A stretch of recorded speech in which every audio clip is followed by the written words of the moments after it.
Hola amigos y amigas, bienvenidos a otro programa más de Me Intriga. Me intriga el misterio que se oculta en cada nota, en cada palabra suelta. Podcast de intriga te lleva más allá, a través de la oscuridad, a la verdad final.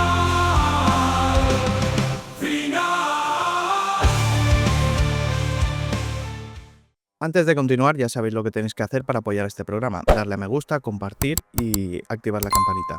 Ya sabéis que sin vuestro apoyo este programa no puede seguir creciendo y tengo muchas entrevistas y mucho contenido pendiente de hacer para vosotros. Bien, y ahora, queridos amigos de Me Intriga, apagar las luces, acomodaos bien y dejar que el frío de los Urales se cuele por vuestra piel. Hoy vamos a desenterrar un expediente que, décadas después, sigue sin cerrarse. Una historia tan escalofriante y llena de interrogantes que ha dado la vuelta al mundo, congelando la sangre de todos los que se atreven a escucharla. ¿Qué ocurrió realmente aquella gélida noche de 1959, en aquella montaña muerta? ¿Qué fuerza o fenómeno fue capaz de aterrorizar a un grupo de experimentados montañistas, obligándolos a huir de la tienda en medio de la oscuridad y la ventisca? Esta es la historia real del misterio del Paso Dyatlov. Un relato cargado de enigmas, teorías conspirativas y sucesos tan extraños que, aún hoy, 6 décadas después, siguen estremeciendo a quien las escucha.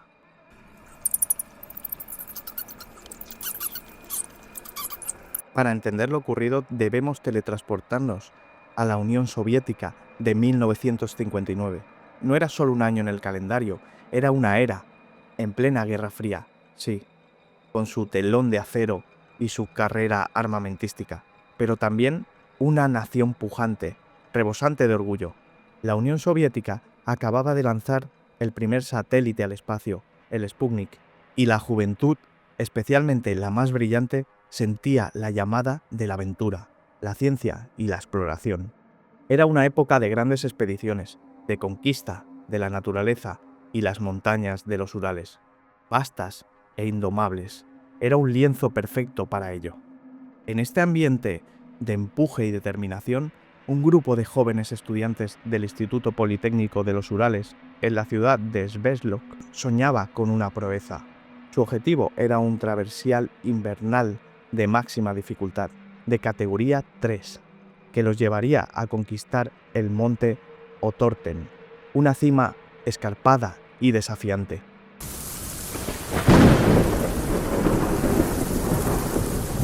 Al frente de esta expedición estaba Igor Alexeyevich, un estudiante de ingeniería de tan solo 23 años. No era un líder cualquiera. Igor era carismático, meticuloso y sobre todo un esquiador y montañista excepcional. Sus compañeros lo respetaban y lo admiraban por su experiencia y su planificación impecable. Era el cerebro detrás de esta aventura, que prometía ser el culmen de sus habilidades. El grupo original estaba compuesto por 10 jóvenes, llenos de vida y con una mezcla de personalidades fascinantes.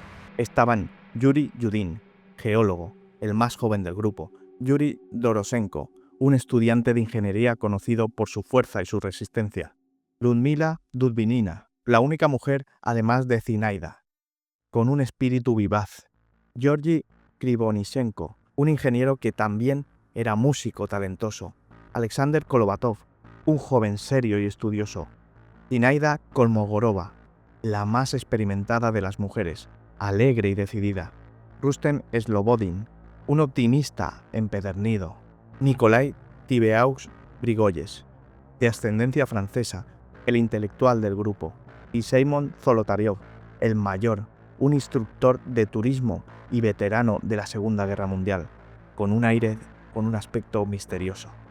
La expedición comenzó el 23 de enero de 1959, tras despedirse de sus amigos y familiares. Nadie sabía que para algunos esta sería la última vez que los verían con vida.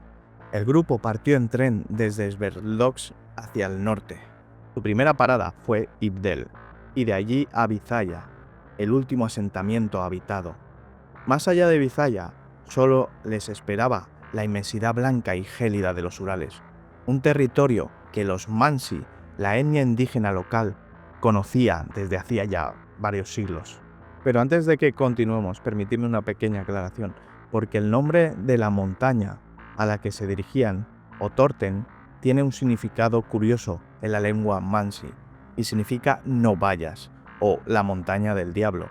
La montaña clave de esta historia, donde finalmente acamparían, es Kholat Syakh, que significa montaña muerta.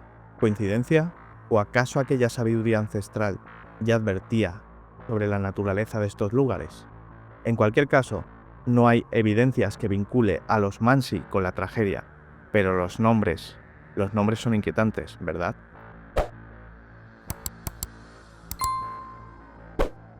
Fue en Vizaya donde el destino intervino de una manera que salvaría una vida. Yuri Yudin, el estudiante de geología, sintió un dolor agudo en la pierna, una inflamación del nervio ciático que le impedía continuar. Igor, lo siento, no puedo seguir. Mi pierna no me da tregua. Es mejor que me vuelva. Lo entiendo, Yuri. Tu salud es lo primero. Te enviaremos a alguien para que te lleve de vuelta a Vizaya. Nos veremos a la vuelta. Te contaremos historias. Con el corazón apesadumbrado, Yuri se despidió de sus compañeros, sin saber que aquella dolencia era su salvación. Los 9 restantes, el grupo de Diatlov, ya sin Yuri, continuaron su camino, adentrándose en la vasta nevada, documentando alegremente su viaje en diarios y fotografías. Esas imágenes, llenas de sonrisas, despreocupadas, serían las últimas que el mundo vería de ellos con vida.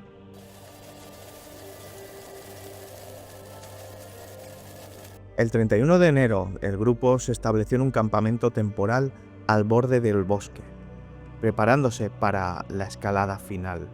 Fue aquí donde el último registro de sus diarios dejó constancia de la normalidad de la expedición. Temperaturas bajo cero, nieve, viento, nada fuera de lo común para experimentados montañistas. La vida en el campamento era normal, reían, hablaban, disfrutaban. Uf, qué frío. Pero la vista de la montaña seguro que compensa, ¿verdad, Igor? Por supuesto, Zina. Mañana será un gran día. Y el día 12, el telegrama. Nos verán de vuelta. El 1 de febrero, una fuerte tormenta de nieve los sorprendió, desorientándolos. En lugar de alcanzar la cima de Otorten, se desviaron y se vieron obligados a montar su campamento en la ladera de la misteriosa Kholat Syakh, la montaña muerta. Levantaron su tienda a unos 1075 metros de altitud, en esa pendiente suave y expuesta al viento. Dentro, todo estaba dispuesto para pasar la noche. Mochilas, ropas de abrigo, botas, comida, incluso un par de linternas colgando. Aquella noche fría y oscura sería la última que pasarían juntos. Algo los obligó a huir desesperadamente de sus tiendas en plena ventisca, cortando la lona desde el interior para escapar a toda prisa. Semidesnudos, descalzos y aterrorizados, corrieron hacia la nada, dejando atrás sus pertenencias, sus ropas y su refugio. Horas después, todos estarían muertos, y el misterio apenas comenzaba a tejerse. Pero, ¿qué fue lo que ocurrió realmente aquella noche en la ladera? ¿Qué fuerza poderosa e inexplicable los hizo huir hacia su propia muerte?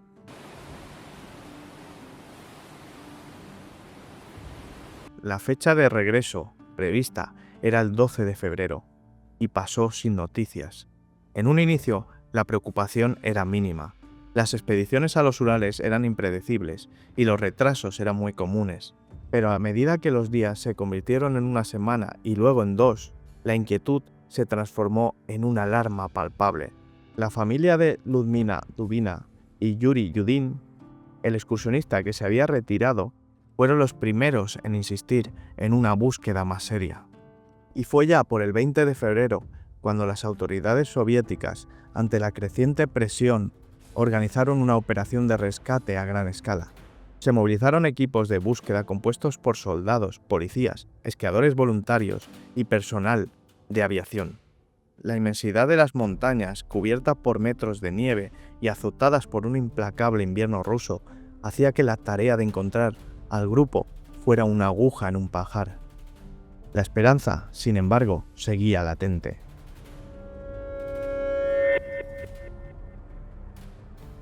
Finalmente, el 26 de febrero de 1959, los cielos se abrieron lo suficiente como para permitir a los pilotos de un helicóptero avistar algo inusual en la ladera de la montaña muerta.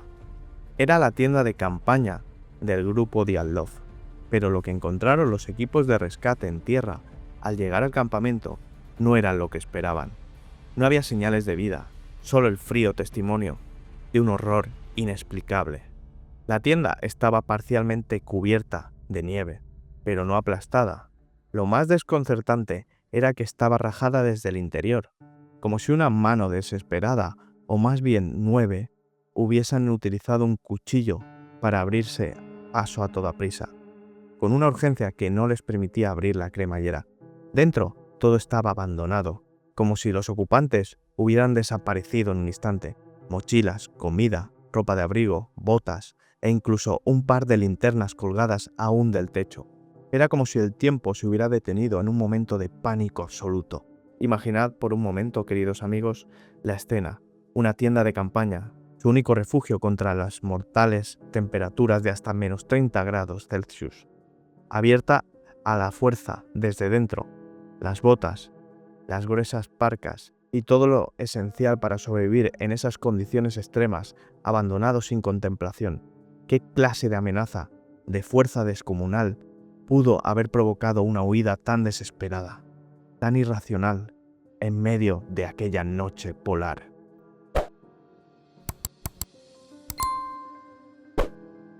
Las huellas en la nieve, congeladas y casi borradas por el viento, contaban una historia de caos. Dirigiéndose ladera abajo, a unos 500 metros de la tienda, cerca de los restos de un gran cedro, los equipos de rescate hicieron el primer hallazgo macabro. Allí abajo yacían los cuerpos de Yuri Dorosenko y Georgi Krivonisenko. Lo impactante no era solo que estaban muertos, sino el estado de sus cuerpos. Ambos estaban semidesnudos y descalzos, solo con unos calcetines, a pesar de aquel frío glaciar. Cerca de ellos, los restos de una pequeña hoguera improvisada. Las autopsias preliminares confirmaron que murieron de hipotermia, pero la escena era desoladora. Siguiendo el rastro de huellas que inexplicablemente se dirigían de vuelta hacia la tienda, encontraron los siguientes 3 cuerpos, esparcidos en diferentes distancias entre aquel lugar y la tienda. Era Igor Diatlov, el líder del grupo, Zinaida Kolmogorova, con un corte en la cara y signos de sangrado por la nariz. Rustem Slobodin, quien presentaba una fractura de cráneo, a pesar de que la causa oficial de la muerte también se atribuyó a la hipotermia. La fractura de Slobodin fue la primera señal de una trama inexplicable. ¿Se golpeó al caer? ¿O algo lo golpeó?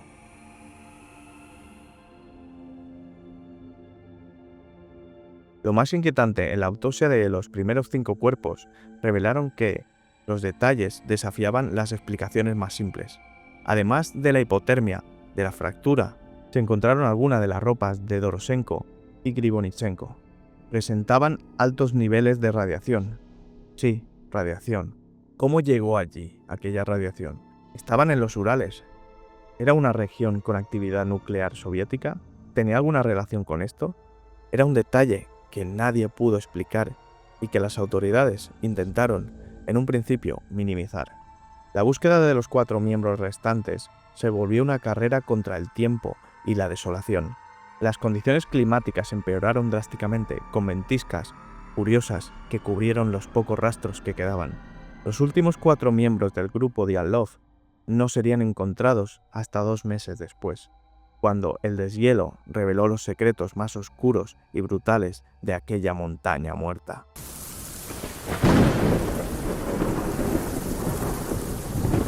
Los primeros cuerpos encontrados ya habían sembrado el desconcierto y el terror, y lo que el deshielo del mayo de 1959 reveló 2 meses después llevaría al misterio de Diatlov a un nivel de horror casi indescriptible. Fue allí donde el equipo de rescate hizo el hallazgo más perturbador de todos. enterrados bajo casi 4 metros de nieve, en una posición agrupada, casi como si hubieran buscado refugio o hubieran sido arrastrados, aparecieron los cuerpos de los 4 excursionistas restantes: Lyudmila Dubinina, Semyon Zolotaryov, Alexander Kolevatov y Nikolai Tibeaux-Brignoyes.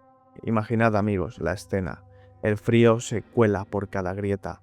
La nieve que finalmente cede revela no solo la desolación de la montaña, sino un horror que la propia tierra parece haber intentado mantener oculto. Estos últimos 4 no murieron de simple hipotermia, como los primeros. Sus heridas eran de una naturaleza tan diferente, tan brutal, que transformaría el caso en una pesadilla real para cualquier investigador.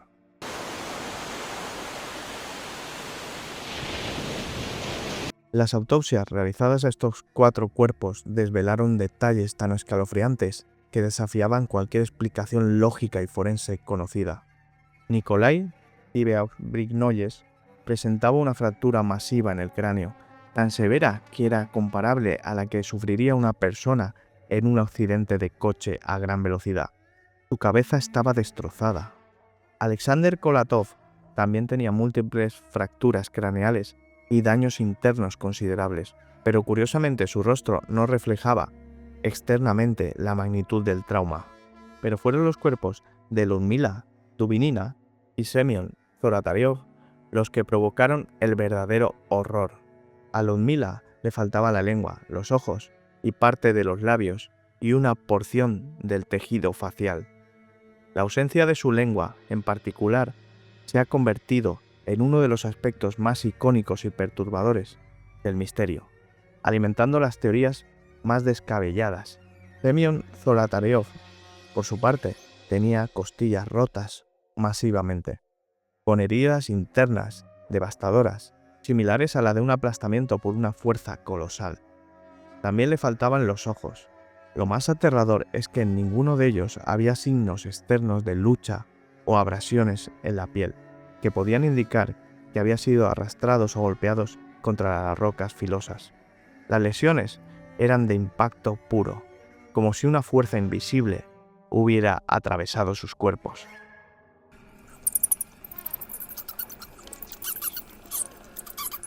La lista de peculiaridades no terminó ahí. Varios de los excursionistas, especialmente Lyudmila y Semyon, tenían sus prendas de vestir con altos niveles de radiación. Sí, habéis escuchado bien, radiación. ¿De dónde venía? La zona no era conocida por tener fuentes naturales de radiación de ese nivel. Algunos incluso encontraron que la piel de varios cuerpos presentaba un color inusualmente naranja o marrón rojizo. Un detalle que los forenses tuvieron dificultades para explicar, mucho más allá de una descomposición normal. Y lo que aún es más enigmático es la ropa que llevaban. A pesar de las temperaturas bajo cero, algunos estaban descalzos o solo con un calcetín, como los primeros encontrados, pero otros, como Lyudmila y Semyon, parecían haberse intercambiado la ropa con otros miembros del grupo, incluso con los ya fallecidos.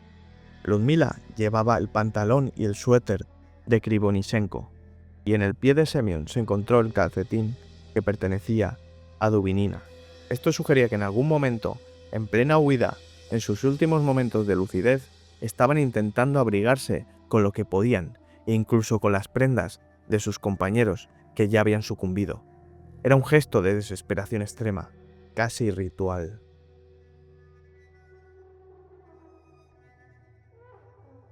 La investigación oficial, inicialmente liderada por el investigador Lev Ivanov, fue sorprendentemente rápida y para muchos demasiado superficial.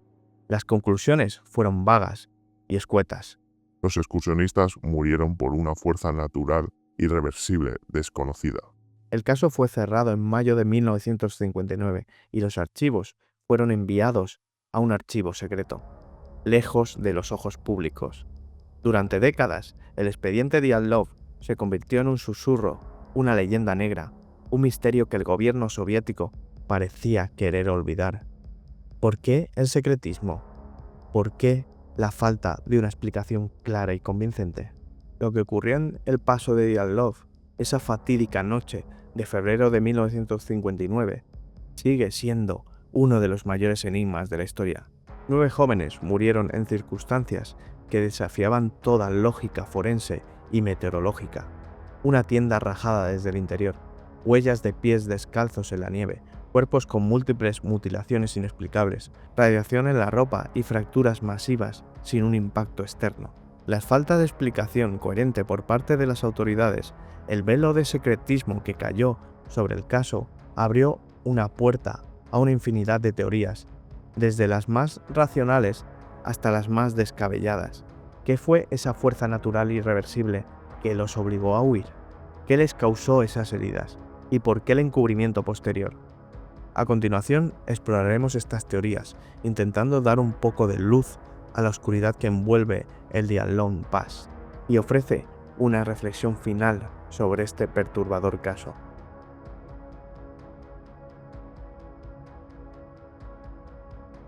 Queridos amigos de Mi Intriga, hemos presenciado los aterradores hallazgos del paso Dyatlov, una tienda rajada, huellas de pies descalzos en la nieve mortal y cuerpos con heridas que van desde fracturas masivas hasta lo inexplicable, ausencia de ojos y lengua.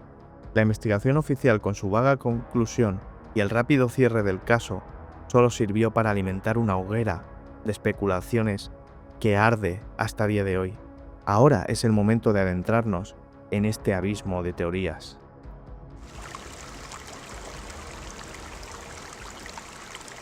Las primeras líneas de explicación, las más racionales, han sido siempre la teoría de la avalancha, que sugiere que una pequeña avalancha, quizás del tipo losa, donde una capa de nieve compacta se desliza sobre una zona más débil, pudo haber sorprendido a los excursionistas mientras dormían. Esto explicaría la necesidad de rasgar la tienda para huir rápidamente. Sin embargo, esta teoría tiene muchos puntos débiles significativos. La pendiente donde estaba la tienda no era la ideal para una avalancha de ese tipo. La ausencia de escombros de nieve que aplastaran la tienda, y lo más importante, no explica las lesiones internas masivas, sin traumas externos, las mutilaciones o la radiación en la ropa. Imaginad por un momento, si una avalancha les hubiera golpeado, ¿no estarían los cuerpos aplastados de formas más evidentes? ¿Y cómo explicarían las heridas de Lyudmila y Semyon con solo aquella fuerza de la nieve? Son preguntas que no tienen respuesta fácil dentro de esta teoría.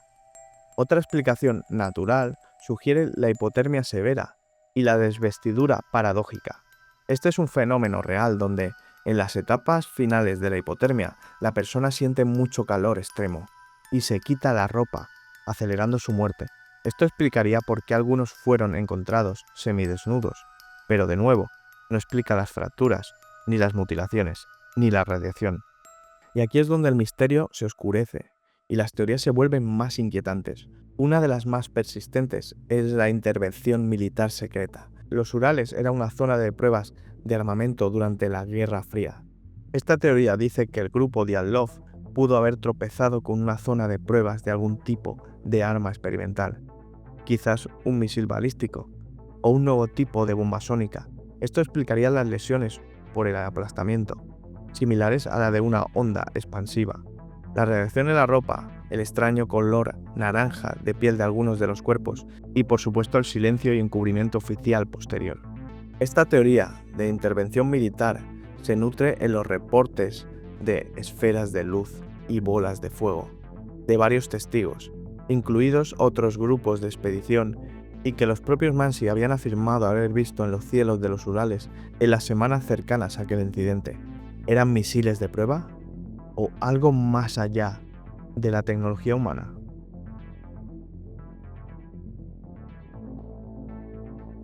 Esto nos lleva a las teorías que rozan lo paranormal. Muchos han especulado con la intervención de criaturas desconocidas, como el Yeti o alguna especie de hombre de las nieves. Las lesiones del aplastamiento podrían ser obra de una fuerza bruta. Sin embargo, no se encontraron huellas de esta criatura, y las heridas no parecen haber sido infligidas por garras o dientes. Y luego está la perturbadora idea del infrasonido. Algunos científicos han propuesto que el viento, al pasar sobre una cima de montañas, pudo haber generado un sonido de muy baja frecuencia, infrasonidos, imperceptibles para el oído humano, pero capaz de causar efectos psicológicos extremos, pánico irracional, náuseas, desorientación y un terror incontrolable. Esto podría haber llevado a los excursionistas a huir de sus tiendas en un estado de pánico colectivo, desorientados y sin lógica, para luego sucumbir a la hipotermia o por caídas accidentales en la oscuridad.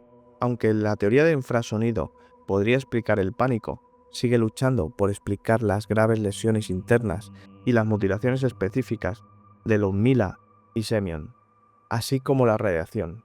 En 2019, la Fiscalía General de Rusia reabrió el caso y en 2020 emitió una conclusión que apoyaba la teoría de la avalancha.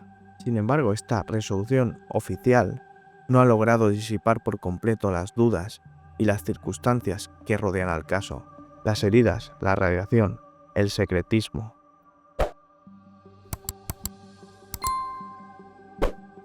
El caso del paso Dyatlov es en esencia una tragedia humana que se ha transformado en un enigma persistente. 9 jóvenes, llenos de sueños y valentía, se encontraron con un final espantoso en las heladas laderas de los Urales.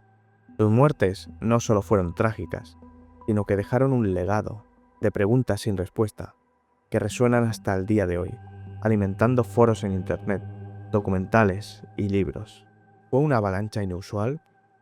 ¿Una prueba militar encubierta? ¿Un encuentro con algo de otro mundo? ¿O acaso una combinación letal de factores desconocidos? ¿Una tormenta perfecta de terror e incertidumbre que los llevó a su fatal destino? Lo cierto es que cada pieza del rompecabezas de Dyatlov Pass parece llevar a un nuevo interrogante, un nuevo abismo de especulación. Para nosotros, para Maintriga, este caso representa la esencia misma de lo que buscamos, una historia real, con personas reales, que nos muestra los límites de nuestro entendimiento y la fragilidad de nuestra existencia frente a las fuerzas que a veces simplemente no podemos comprender. La montaña muerta sigue guardando sus secretos celosamente, mientras las almas de Igor y sus compañeros claman en el silencio de los Urales por una verdad que, quizás y solo quizás, nunca llegue a revelarse por completo. ¿Qué crees tú que ocurrió realmente aquella noche? Nos vemos en el próximo episodio de Mi Intriga.